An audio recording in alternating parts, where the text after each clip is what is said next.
How we doing, Michigan? My friends, we're thrilled to be here. We have got just 4 days to go. 4 days to turn Michigan red and 4 days to make Donald J. Trump the next president of the United States, and we're going to do it. Now, we've got a few people I want to recognize before we get started here. We've got the great Representative Bill Huizenga. Bill, thank you so much for being here. Thank you for your leadership to the state of Michigan. We've got Michigan Senate Republican leader Eric Nesbitt. Eric, thank you so much for being here, man. And, of course, Michigan House Republican leader Matt Hall. Matt, thank you for being here, and thanks to your families. And, you know, I'm always thrilled to have my beautiful and smart and accomplished wife, Usha, with me. Usha, I love you, honey. Thanks for being part of this journey.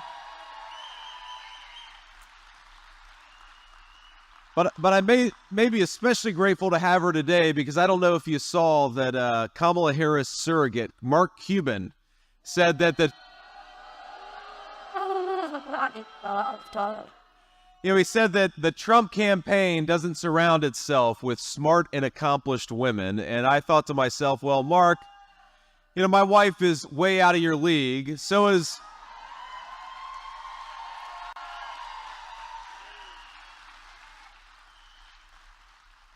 Melania Trump, by the way. So is Susie Wiles, who's running the Trump campaign. So I wish that Mark Cuban and Kamala Harris and their entire campaign stopped insulting the people they disagreed with and maybe talked about Kamala Harris's record a little bit. But the reason I think they've decided to insult people is because they don't have a record to run on.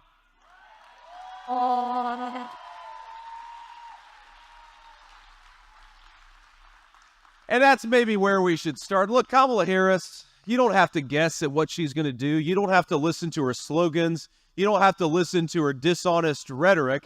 You just have to look at what Kamala Harris has done for the last 3.5 years. And the answer is if you're a Michigan worker. The answer is if you're a Michigan auto worker. The answer, if you're a Michigan parent, she hasn't done a damn thing for you, and that's not going to change if we give her a promotion to the Oval Office.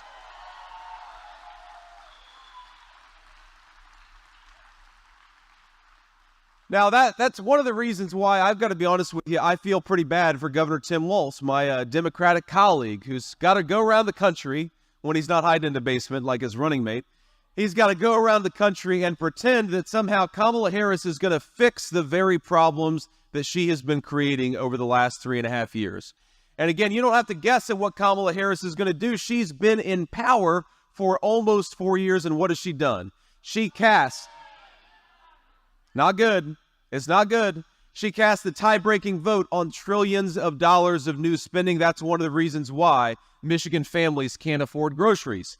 She has gone to war against the American energy sector. That's one of the reasons that Michigan folks are paying 40% higher prices for gasoline and a whole host of other things. She says she cares about securing the southern border, but during her actual time as border czar, Kamala Harris opened the American southern border, flooding our communities with fentanyl and tons of illegal migrant crime. That is the actual record of Kamala Harris. Now, I got to say, she's been in politics for so long, I think that she lost any sense of shame, because when she campaigns out there in Michigan and everywhere else, what she says is on day one, she's going to make Michigan groceries more affordable. And she says on day one, she's going to get serious about border security. I think any of us, all of us, with a lick of common sense are saying, Kamala, day one was 1,400 days ago. What the hell have you been doing the whole time? Stop talking about doing your job and go and do it.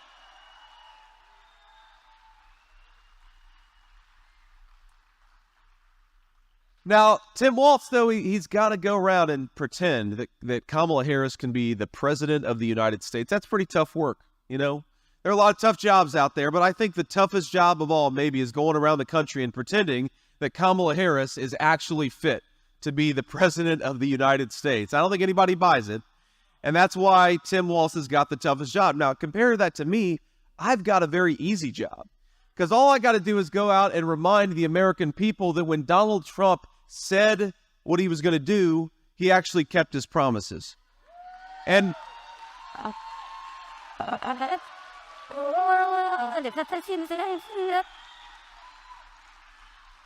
when Donald Trump talks about all of these common sense economic proposals, you don't have to guess at whether he's going to keep those promises because he was already president for 4 years. And what was the result of Donald Trump's leadership? Number one, we had the lowest inflation in a generation in the United States of America, 1.5%. Think about this. Over the 4 years that Kamala Harris has been vice president, the cost of goods for Michigan families has gone up about 25%. When Donald Trump left office, it was about 1.5%. That's a pretty solid contrast. When Donald Trump was president, we had the fastest rising take-home pay in a generation.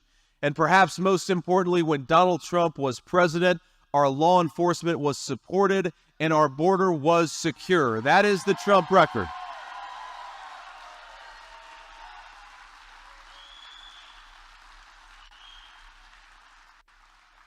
So I get to go around and brag about my running mate's record, and Tim Walz gets to go around and try to pretend that somehow, if we give Kamala Harris a promotion, she's going to do something over the next 4 years that she hasn't done over the last 4 years. And I think even Kamala Harris herself doesn't believe it, which is why during the rare opportunities when she has an unscripted moment, she actually tells the American people the truth.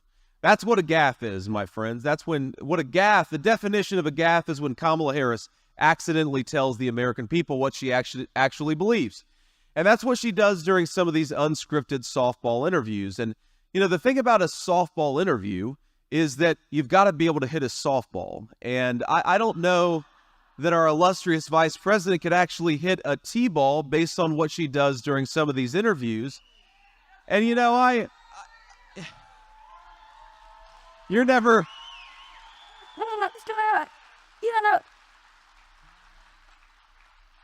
I see they have a garbage truck in the background. We'll get to that in a second.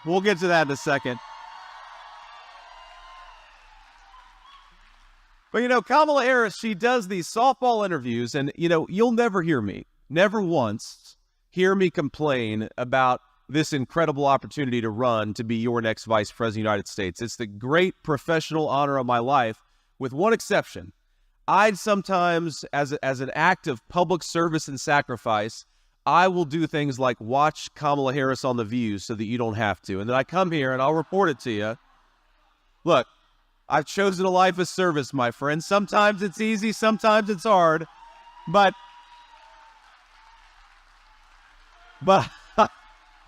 I was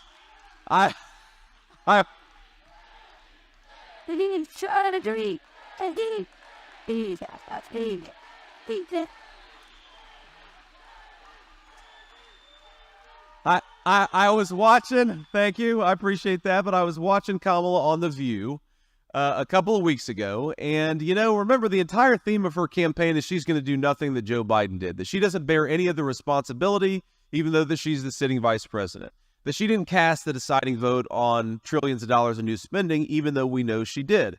So in this brief, unscripted moment, they gave her the ultimate softball. They said, what would you have done differently than Joe Biden over the last 4 years? And Kamala Harris says, well, nothing comes to mind. Now, in Kamala Harris's defense, that could very well be the slogan of the Harris-Walz campaign, nothing comes to mind, but it revealed...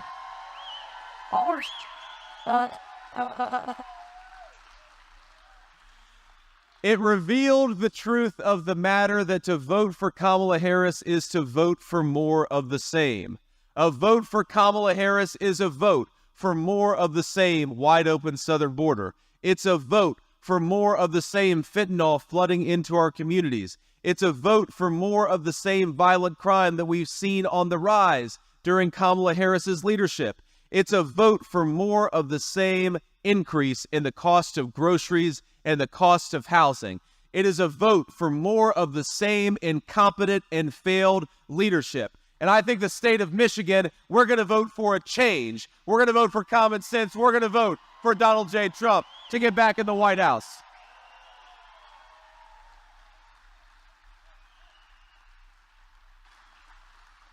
Now let's talk about the auto industry, because I know that we are in the capital. You know, Michigan is the capital of American craftsmanship and American automobiles. And one of the things that you look at Kamala Harris, she has actively gone out there and bragged that she wants to raise your taxes to subsidize purchasing electric vehicles made in communist China. This is one of the reasons why Donald Trump wants to make auto loan payments deductible so that you can get lower taxes for buying American-made automobiles that'll help the Michigan auto workers who make them.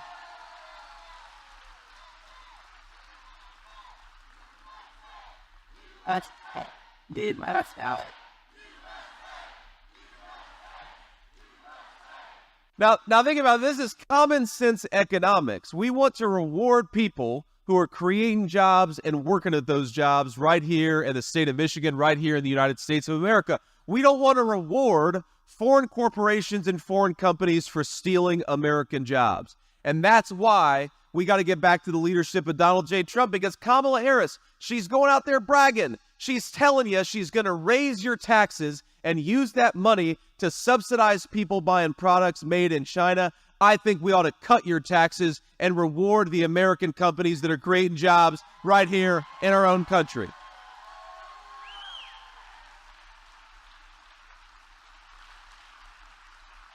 And I hate to say it, my friends, it's not just plans and it's not just proposals. We are seeing in action the effect of Kamala Harris's policies. Did anybody see the jobs report that came out this morning? While Kamala Harris goes out there and brags about the economy being great, we've got Michigan families who can't afford the price of groceries, and importantly, over the last month, our country lost 28,000 private sector jobs. And it gets even worse than that. We lost 46,000 manufacturing jobs.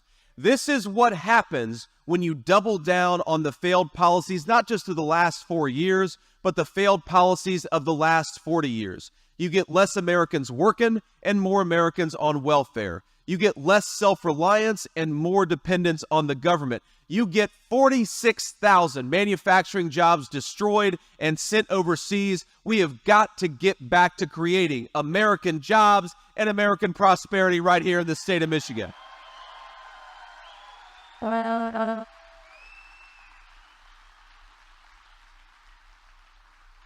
We cannot keep doing more of the same and expect different results. We have got to take this country in another direction.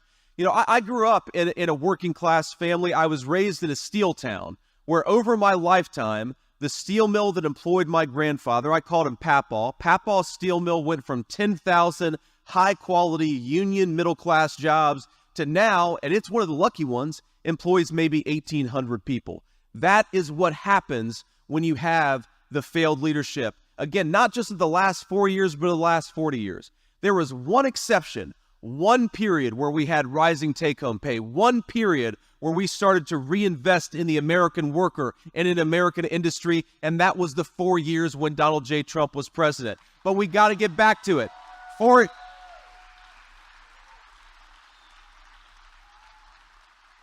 years is not enough to fix what was broken in 40. Look around this state. Look at your communities. Look at what's going on.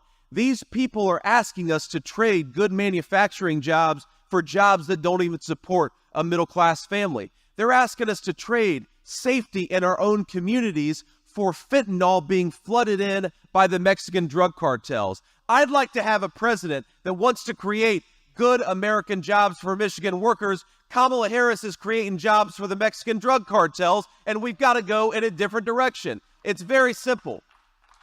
Here's what the effect of this is. Think of this. Our people are telling us that the economy, 80% of our fellow citizens are telling us the economy is going in the wrong direction. 9% of the credit card balances in the United States of America are delinquent, and that number is going up by the day. Our people are telling us they can't even afford to pay their bills, and we have an opportunity to give them new leadership and to take this country in a different direction. Michigan, in 4 days, are we ready to do exactly that?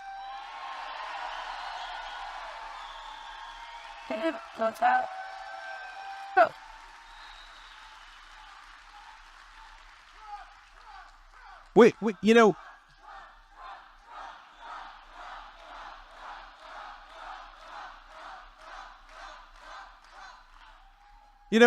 it's not just in 4 days, because in the state of Michigan, and I confirmed this with Bill Huizenga, you guys have got early voting up through Sunday, okay? So you've got an opportunity to vote early, and we ought to do it. We ought to take advantage of every opportunity that we have to vote. Who has voted early in this room? Great. Well, we got another couple of days, and here's the game that's being played. The Democrats are trying to bank as many votes. Kamala Harris is trying to bank as many votes as physically possible so that they can have as big of a lead on Election Day. So think about it. It's like a football game where you start the game down by 3 touchdowns, okay? Well, let's start the game tied so that on Election Day, we get over the finish line and we win the game and make Donald J. Trump the next president of the United States. That's all we got to do.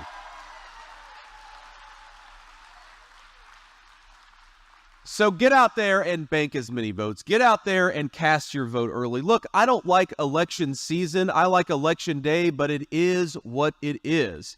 If Kamala Harris and the Democrats are going to take advantage of every avenue and every opportunity to vote early and vote often, we've got to do the exact same thing, okay? You caught that. But here's the way. I mean, look, I say this every time I give a speech. I say, get out there and vote 10 times. That's what I want every person in this room to get out there and vote 10 times. But the legal way, okay?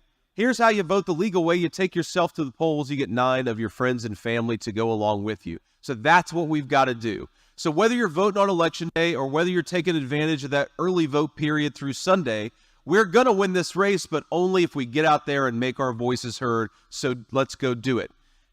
I'm going to make 2 requests of you. Number 1, go to this website. It's called swampthevoteusa.com. Swampthevoteusa.com. You can check your absentee ballot if you requested one. You can check where your polling location is.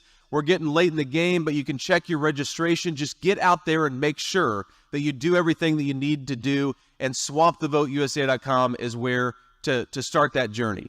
The second thing I'm going to ask you to do is to get out and talk about this event, but most importantly, get out there and talk about why you're voting for President Trump on or before November the 5th. Because think about this, Kamala Harris and her allies in the corporate media, they're never going to tell the truth to the American people. You know who can tell the truth? Us. We can. We can get out there and tell the truth. So whether you're using X or Instagram or Facebook or whatever social channel you're using, and maybe, use them all, get out there and tell people why you are voting for Donald J. Trump. And here's why I haven't cast my ballot yet. I'm going to cast my ballot on Tuesday. Here's why I'm voting for Donald J. Trump. I'm voting for Donald J. Trump because I'm sick of the failed consensus in this country that says that we can outsource prosperity to other countries even while our own people can't afford to buy the food that they put on their family table. That's why I'm voting for Donald Trump. I'm voting for Donald Trump because I want to close the border and deport the millions upon millions of illegal aliens who have come into this country.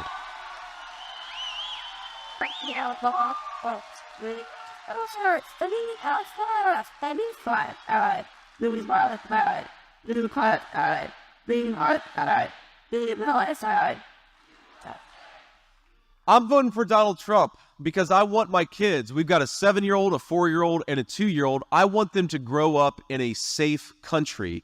I want them to become adults in safe communities. One of the most profound and scary things that I've ever seen happened on the campaign trail. I was in a place called Valdosta, Georgia, And Valdosta was hit pretty hard by Hurricane Helene a couple of weeks ago, but I was there actually a few weeks before the hurricane hit Valdosta.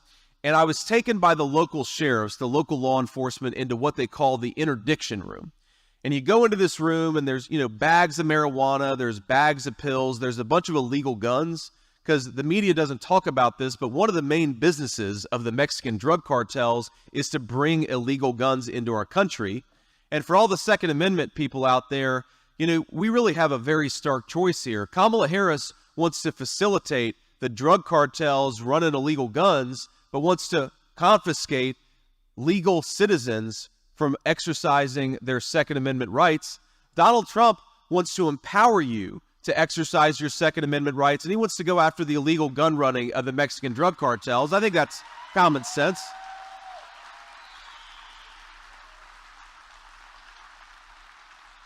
But there I am in Valdosta, Georgia, and there's everything. There's drugs, there's pills, there's cocaine, there's meth, and then on the table in front of me, there's a box of candy, like Nerds Sour Patch candies. And I asked the sheriff, I said, "What's going on there? That doesn't look like drugs to me." And he said, "Oh, yes, it is." Because what the Mexican drug cartels have figured out is that they disguise refined THC and fentanyl as childhood candy. They make it easier to get into our country. They make it easier to traffic into the United States of America. And all of us know exactly what's going to happen is that at some point, one of those packets of candy is going to end up on an American playground, and an American child is going to open up a piece of candy and is going to pay for that with their lives. And I think about my kids, and I think all of us with kids or grandkids or even just kids in our lives know that every child eventually is going to make some mistake. Some mistakes are big and some mistakes are small. Do you know how many parents of children I've talked to, parents of teenagers, whose kids took something under peer pressure in the last few years, but it was laced with fentanyl, and so that child paid for that childhood mistake, not with a headache or with a lecture from their parents the next morning. They paid for that mistake with their lives. So you know why I'm voting for Donald J. Trump? Because I want my kids to grow up in a country that's safe enough for them to make a mistake and learn from it, rather than have that mistake claim their lives because Kamala Harris didn't do their job.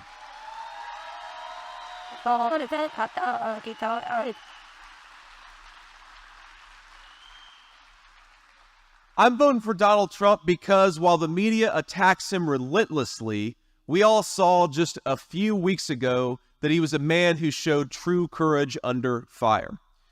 Because when an assassin tried to take his life in Butler, PA, or a few weeks later when a second assassin tried to take his life again in Florida, the president, after that second assassination attempt, he called me.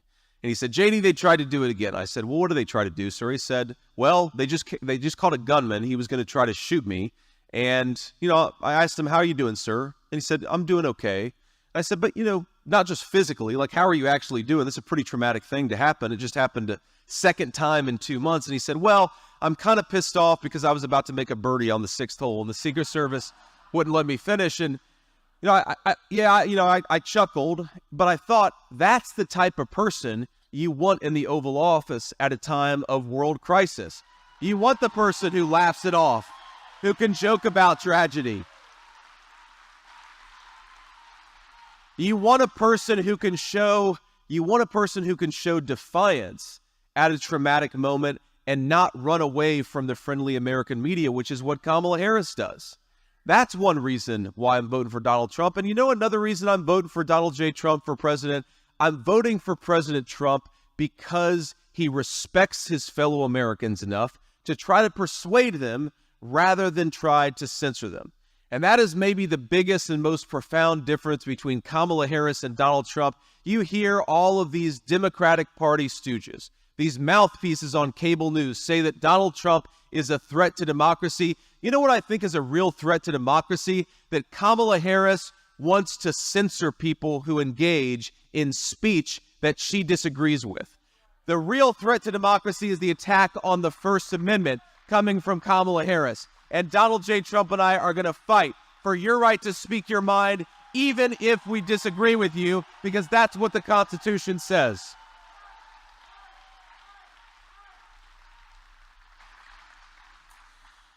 And I remember, these are the Democratic Party. And look, I was raised by two blue-collar Democrats. My mama and papa, they always said they voted for Democrats because Democrats were the party of working men and women. And I just don't think that's true anymore. That's why I'm standing here as your Republican vice presidential nominee, is because Democrats have given up on working men and women in this country. And if you look at the coalition that we've assembled here, from Nikki Haley and Brian Kemp on the right to Tulsi Gabbard and Bobby Kennedy on the left, we want common sense back in government, and that's why we're supporting Donald Trump.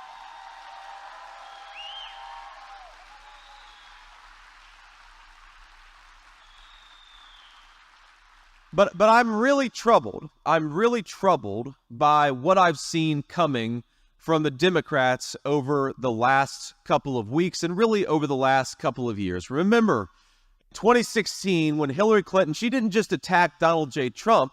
She said that the people who were voting for Donald J. Trump were part of a basket of deplorables.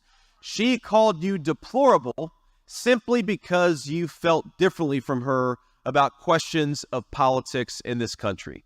And I think it's important, my friends, that we in this room, we in this hangar, we in the Republican Party, we don't take that bait. And one piece of advice I'd give as the person who wants to be your next vice president is, in this election, I'm sure that every person in this room thinks or has a person in their life, a friend, a family member, maybe an acquaintance, maybe an old classmate, who they think is going to vote the wrong way. And I'm going to make two requests of you. First of all, spend the next 4 days trying to convince them to vote the right way, because the country really does depend on it. But the second thing I'm going to say is, don't discard our friends and family because they have the wrong political opinions. That would be taking the Democrats' bait. Friends and family are far more important than wrong opinions, and we in this party believe that we're a big enough country to disagree about matters of public policy, but still have dinner with one another afterwards.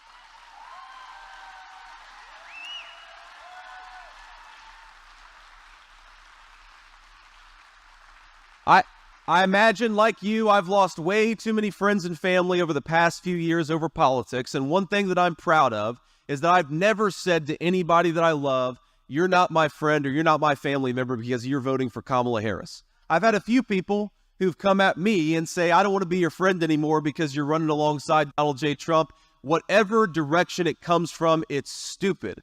Love the people in your life. Don't discard 40-year-old friendships because they disagree with you on politics, because that's what the Democratic leadership has done in this country. They've been attacking and tearing down our fellow citizens for disagreeing about politics, and we've got to be bigger, we've got to be better, and that's exactly who we are and what we are.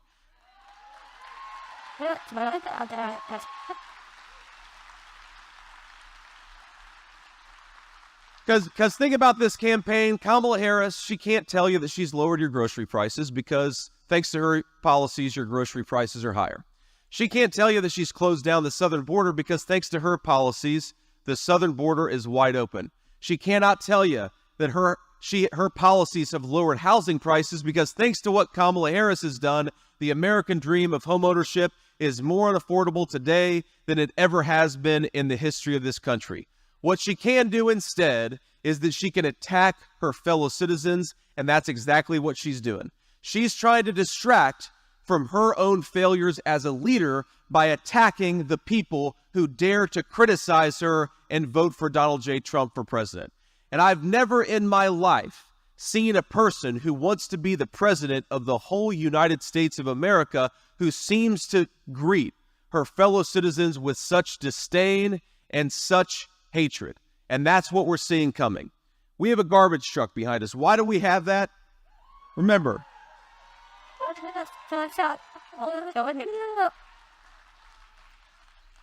from Hillary Clinton calling us deplorables to other Democrats saying that we cling to our guns and to our religion, to now Kamala Harris's boss saying that Donald Trump supporters are garbage. These are people who hate their fellow citizens.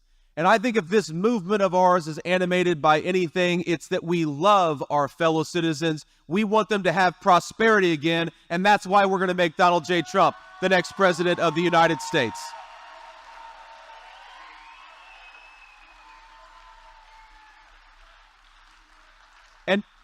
And to my fellow citizens, you are not garbage. We are not garbage for being pissed off that the country just lost 46,000 manufacturing jobs in a month.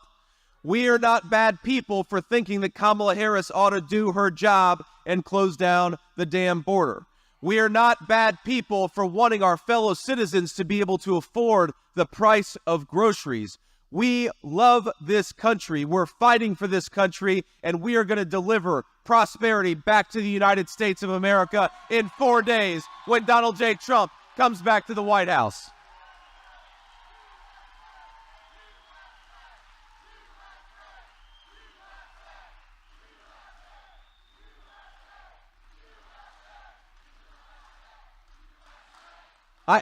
I want to leave you with one final thought, my friends, then we're going to have to hit the road. I believe we're headed to North Carolina and then out west to Nevada later tonight. And the thought that I want to leave you with is this, that we're not just fighting to, win a political battle. This is so much bigger than red shirt versus blue shirt, red team versus blue team. And by the way, we've got a lot of Democrats and a lot of independents in this movement, and we're not just welcoming them, we're thrilled to have them. But here's the thing. This election is about giving the American people the leadership that it deserves. I would love to wake up in 4 years and tell the people of Michigan that we didn't lose tens of thousands of manufacturing jobs. We gained millions of manufacturing jobs because our government did its job.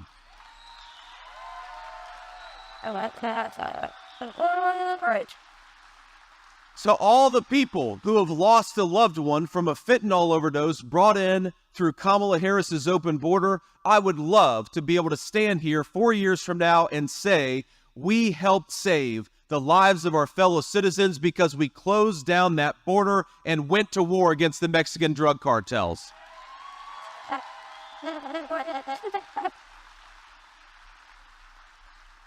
I met a woman who told me that she and her husband for 40 years had a ritual called steak night, and they do steak night every Friday night, but they canceled it last year because under Kamala Harris's policies, groceries got too expensive.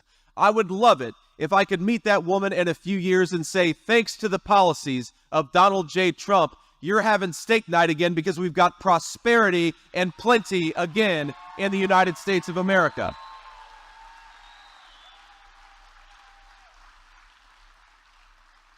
And I frankly would love if the Democratic Party got such an ass-kicking in 4 days, excuse my language, that they nominated politicians that while we may disagree with them on policy, they never again tried to call their fellow citizens garbage for disagreeing with their broken leadership. Let's go make Donald J. Trump the next president of the United States, my friends. We got 4 days to do it. God bless you. I love Michigan. We'll be back soon. Ardo.